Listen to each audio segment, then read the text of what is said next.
After nearly a week, the grounded Panamanian container ship Ever Given is finally moving in the Suez Canal. Egypt is relieved that its vital waterway is no longer blocked, so trade can resume for Europe, the Americas and Asia. Dredgers and 15 tugboats managed to float the mammoth ship, with a little help from the moon tides to provide buoyancy. The canal's authority says that floating the Ever Given without unloading its cargo was a significant achievement. We hoped that it wouldn't take that long. It was very hard to accomplish the rescue mission with this maneuvering. For a ship 233,000 tons in weight and 400 meters in length to get stuck in a canal 250 meters wide, it could have taken months to float it if the grounding had happened elsewhere. More than 130 ships are scheduled to pass through the waterway over the next day. Egypt says it'll expand the canal's capacity and will buy bigger equipment to avoid a similar crisis in the future.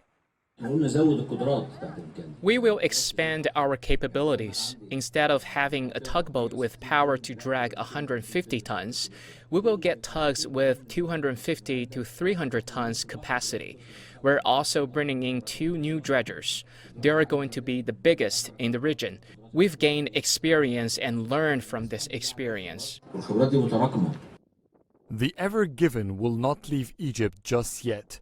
The ship will be inspected and an investigation into the grounding will begin. It will be part of a legal battle between the Suez Canal Authority and insurance companies over who's going to pay the bill for blocking one of the busiest waterways in the world. The Ever Given is free and sailing. The world of supply chain and global trade can now breathe and prepare with logistics to bring back goods as fast as possible. Adel and Mahrouky, CGTN from the Suez Canal, Egypt. We get more information from the Suez Canal. Let's talk to Mr. Wang Deling from Shanghai. He's a master mariner and associate professor of Shanghai Maritime University. He also has over a decade of experience working on container ships, including commanding vessels through the Suez Canal. Mr. Wang, hello there. The backlog of ships held up by the Ever Given are now making their way through the canal, and traffic gradually resumes. Does that mean normal operations also resume? Yes, I also noticed yesterday, and actually it is really exciting news to say that the grounded vessel Ever Given was refloated. This is really a great success in the in the grounding cases, but it doesn't mean that the Suez Canal is already back to normal. Actually, there are still some work lying ahead to be solved. The Suez Canal needs to be dredged, and the channel needs to be repaired so that the other vessels can pass safely in this area. And I believe it will take 1 or 2 days, depending on the efficiency of the work.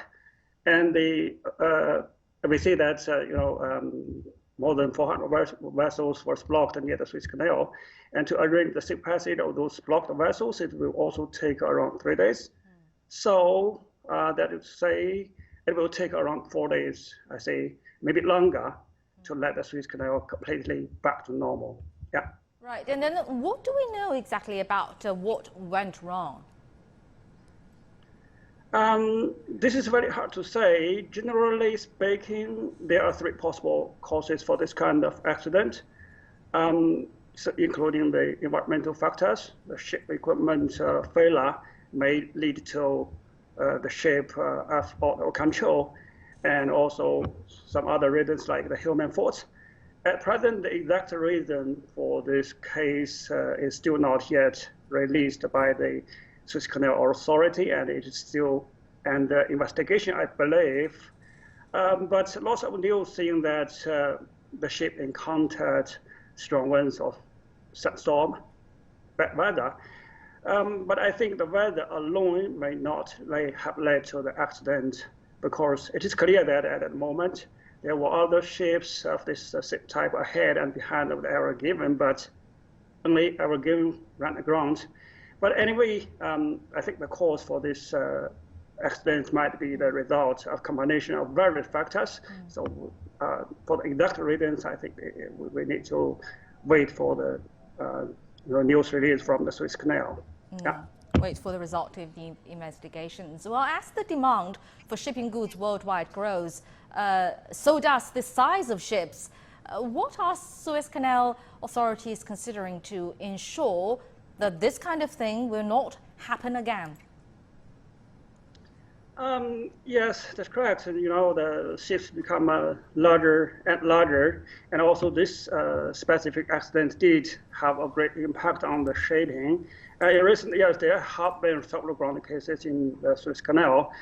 I believe after the accidents, the canal authority will strengthen the safety measures for transiting the canal, especially for such large ships.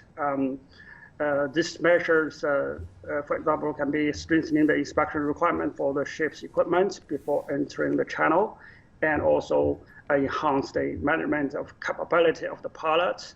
And as per the weather, in case of any bad weather, if it is necessary, they can use the tugboat to escort ships in transiting, or if it's really necessary, they can stop the canal transiting until the weather improved.